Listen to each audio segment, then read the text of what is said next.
Welcome to Dr. Roger and Friends, the bright side of longevity. Hosted by three Ps in a podcast, Doc Roger, Teresa, and Danielle.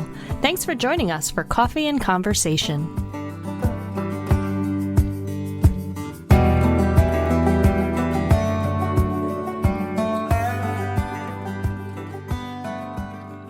Well, welcome everybody to another session. Hello, ladies. How are you today? Good. Well, we're going to put the spotlight on Teresa today. The reason being, because she's a magnificent person. We love to hear her. But more importantly, like Danielle, who has written books, and myself, she has a book out, newly out. Best-selling book out. A what? A new release bestseller. Don't forget. Already. Life Reconstructed. A very provocative title, I think, that reflects the what's in the book. And but I know this is something that you've been living with, Teresa, and you have turned, well, if I could say, it's kind of trivial, but turning lemons into lemonade, turning tragedy into triumph, and more importantly, to caring for others who are suffering similar instances. I'm just gonna congratulate you. And Life Reconstructed came from the need for you to reconstruct your life. It did. What happened, Teresa? It did. Back in 2012, my husband and I were out of town celebrating our wedding anniversary, having lunch, and his heart stopped beating.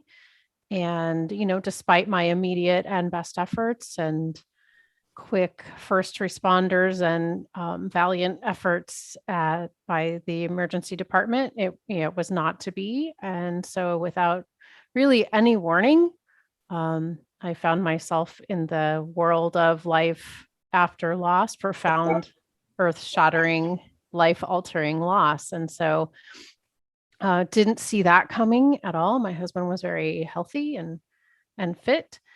And so there's obviously so much that happens, and there's so much, at least I can say, about myself that I didn't understand. I didn't understand myself at all. And I would try to read books and didn't find, with a couple of exceptions, I read a lot of books, or I attempted to read a lot of the books. The brain doesn't work the way you would like. And I just didn't find books that helped to explain what I was going through. They were written by people who had decades of experience with grief, but the words weren't knowing. They weren't written by people whose world had been shattered. And I could tell that in the first paragraph or two. And so it was hard for me to find the help that I needed. Yeah. Unfortunately, there's too much of that. I think in the world, this sudden loss, and everyone well-meaning tries to comfort them, but as you experienced, and I have in a very limited way, it falls short, even though it's well-intended, because without the firsthand experience of something so intense as this, that I'm sure, and I was one of them. I tried my best to be there and just inappropriate, but you feel the need to say something, but it falls short. So I think what you've done here, first of all, I think you all know, you've probably heard it before, that Teresa now counsels widows, coaches widows, and unfortunately, she's busy as anything. Yeah. Fortunately for your life, your professional life, and the good you're doing, but unfortunately that it's so necessary. So how did you get there? How did you get to a point where someone who has a loss, it's all about just trying to get back on your feet, to where you were there helping others to get back on your feet? Yeah, there was quite a few years where I didn't get there. I would say the first 7 years after my loss, I didn't heal. I firmly believe that time in and of itself does not heal. And I was just on the run. Had a great job that I loved, required pretty significant amount of travel. My husband and I had, I still live on our 10 acres, horses. There's a lot to do. So I would say about the first 7 years, I just thought I could outrun it.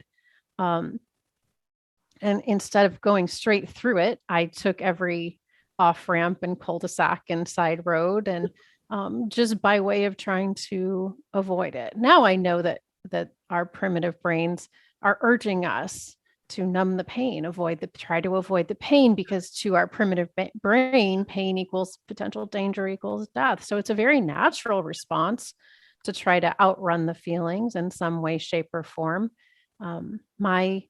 My numbing agent of choice was busy, but there's people use food, people use alcohol, people use Netflix, or just, scrolling the internet, anything not to feel this horrific pain. So I would say the first 7 years for me, it was not really dealing. And around that point, I found and started to apply the tools of life coaching, and was a game changer for me. And then I was ready at that point to take what I had learned and try to use it to help others. How did you cross that barrier? Because I heard you say in the beginning, you're almost intellectualizing versus feeling like, let me read a book. I want to read something that's going to say something to make it better. And when you realized, okay, time isn't helping, intellectualizing, busy isn't helping, how did you break that barrier? What were a couple of steps to move in the direction of healing? Yeah, there's an exhaustion that you can't, just get a good weekend of sleep and make up for it. It's an exhaustion in every cell of your body and into your very soul. And I think, I finally just hit the wall. And it was a real turning point for me to study Krav Maga, which is the Israeli form of self-defense, because I had been on the run for so long. And Krav teaches you, how to stop, and when you need to stop and fight. And it teaches you a lot of things to avoid being attacked, right? So I'm not saying that part, but if you are in imminent danger, Krav teaches you how to stop and fight. And that was such a powerful analogy for me to stop running from my feelings, because the more you run, right, those feelings are just nipping at your heels constantly. The more you run, the bigger they grow, the bigger the monster they become. So I finally just was so exhausted that I found the courage to stop and face it and feel it.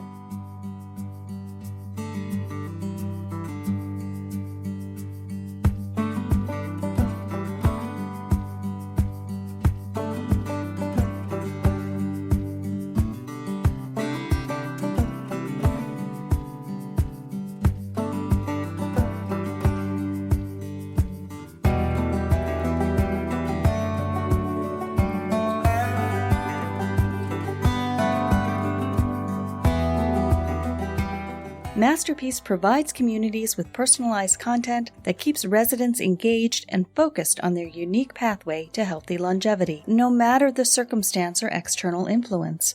Powered by Masterpiece provides communities with the data and research needed to drive both the resident and community forward. Learn more at mymasterpieceliving.com.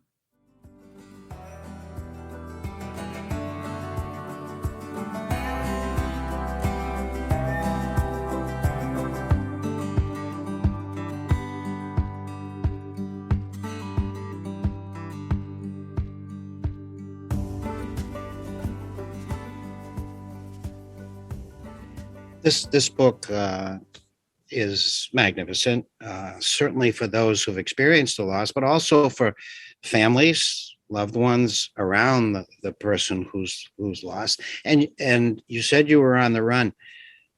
What advice would you give to someone who sees someone they love who's had a loss and seems to be avoiding the reality of it all? I mean, do they sort of reel them in, and this sounds a little rough, sort of, the sooner you face it, the better you'll be sort of mentality? Or do you just give them a long line, so to speak, and just wait till they're ready? What would you advise? Gosh, there's so much I would say to people who just want to be supportive. I've talked to hundreds of widowed people, and when I ask them what surprises them the most about this journey, they will almost unanimously say that the people who said they would be there for me are in fact nowhere to be found. So my first word of advice for anyone who wants to say the right thing is, if you're not capable or not really planning to be there, don't say you'll be there, because that creates even more heartache for people. The other thing I would say is, unless you know, you don't know.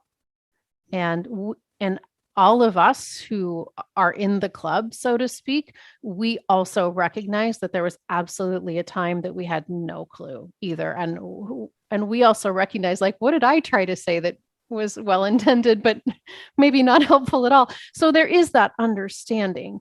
The greatest gift that we can give someone who is in this darkness is to meet them where they are and keep them company in that spot without trying to coax them into what you perceive should be the next phase of their grief, because you probably can't accurately see them where they are, and B, you have no idea what should be the next phase of their grief. The greatest gift anybody gave me was to keep me company exactly in the place where I was. And I imagine this is not, a one and done. I don't mean this to sound rude, but I feel like when there's a loss, everybody rallies for the first few months. And I would imagine over time that rallying, because they don't realize the second year, the third year, you're still grieving, but where are those people? So I'm wondering if you're reaching out to somebody who, because they're grieving, might say, no, I don't want to get together. No, I don't want to talk. That person might stop. So would you recommend just always make sure that grieving person knows I'm here, and kind of repeat that message, even if they're hitting a wall? Or would you recommend they back off? I always recommend literally very practical things, like use your calendar once a month. I'll tell you all my tricks here. On my calendar, my husband passed on the 7th of September. So just as an example, if a friend also had a loss on the 7th, on my calendar, I will send them a text message. Hey, sending love your way today. I think, people who have lost on a certain day of the month, they may feel that pain extra on the 7th of every month, and they may not, but that's just my trigger to reach out. So that's certainly one trick. Also, try to analyze, what does that person need? What skills did he or she lose in the loss? Say it was a husband who was super handy. Okay, that's going to be a void. So try to assess what skills might be needed, and do they match your own skills? Like so show up and help. I have neighbors. I live in the country. So neighbor, we use that term loosely. It's could be miles away, who still roll in here and help me when I need help 9 years later. Sometimes I call, and sometimes people just see what needs done and they do it. So show up and keep showing up. And if the person who has lost has young kids, donuts with dad is pure hell. And Father's Day crafts are very, very difficult for families. So can you step in and you don't want to, you still want to give the person control and ask. You don't want to just show up and take over. But where can you lend your skills? Can they do anything in terms of, I'm thinking about Dr. David Gobble, who used to speak for Masterpiece. And he would say that if you have one person for support, that person can get exhausted. So is there anything that you would recommend for people as far as having a network? Like if a friend that I know, do we connect with our other friends and say, can you help in this area? Can you be supportive? And maybe like a group network? That's certainly an option. Not everybody has the skills. Not everybody is savvy enough, right? So what widowed people experience is that your friends change. People drop off surprisingly so.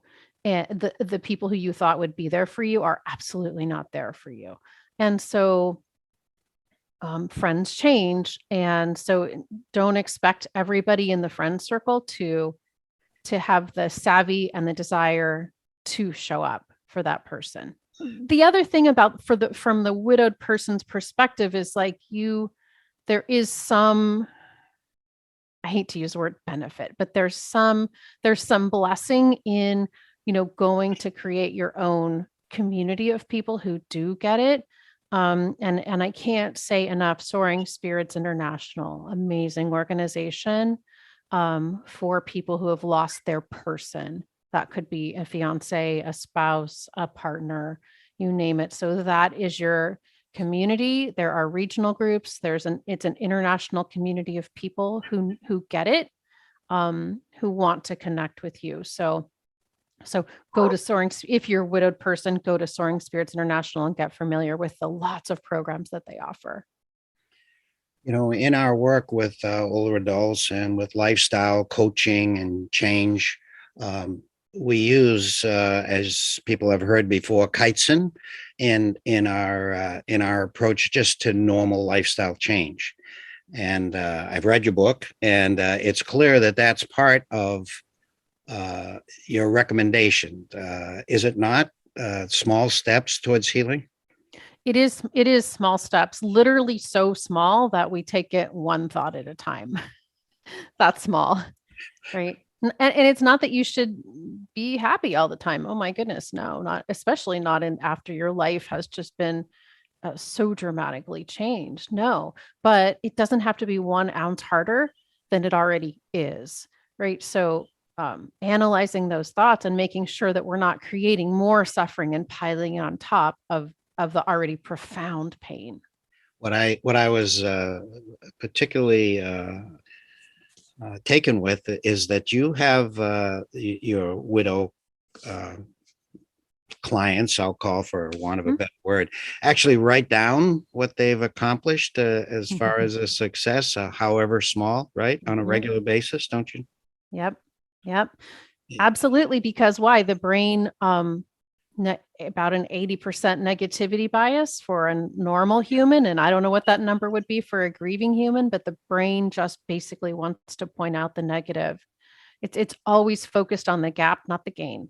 And so we intentionally change that channel and try to give even up to equal airtime to, all right, what have you accomplished? And I would tell you that in the first days that you've drawn the next breath is a win.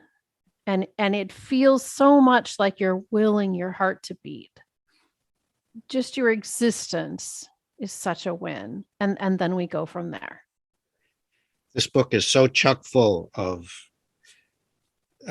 pearls of getting over something like this, or getting through something that you never get over it, right?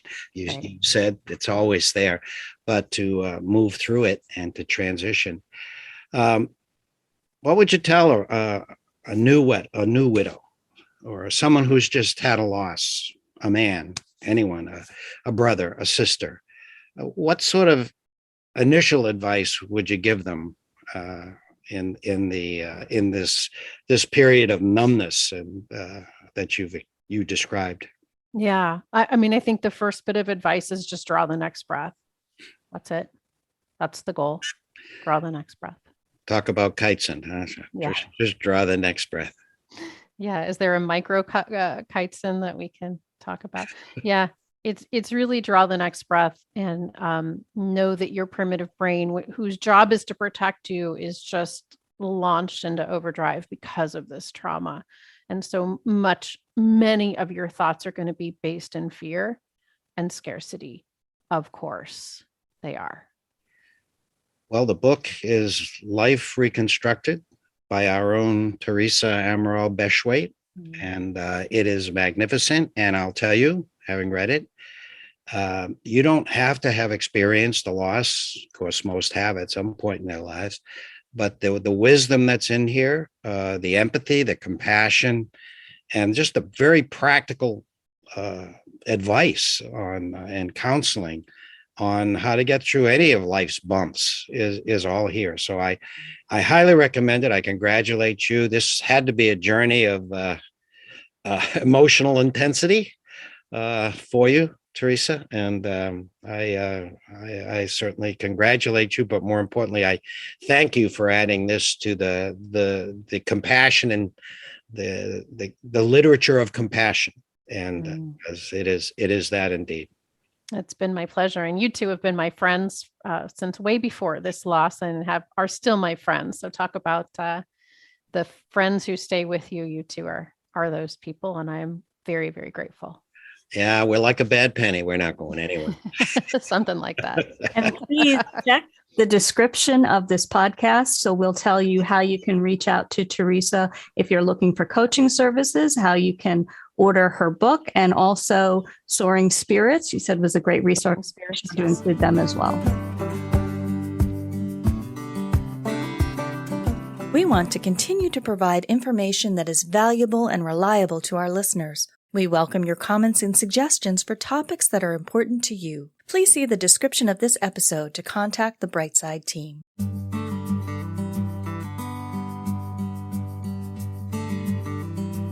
You've been listening to Dr. Roger and Friends, The Bright Side of Longevity. If you like the show, please rate and review, and be sure to click to follow.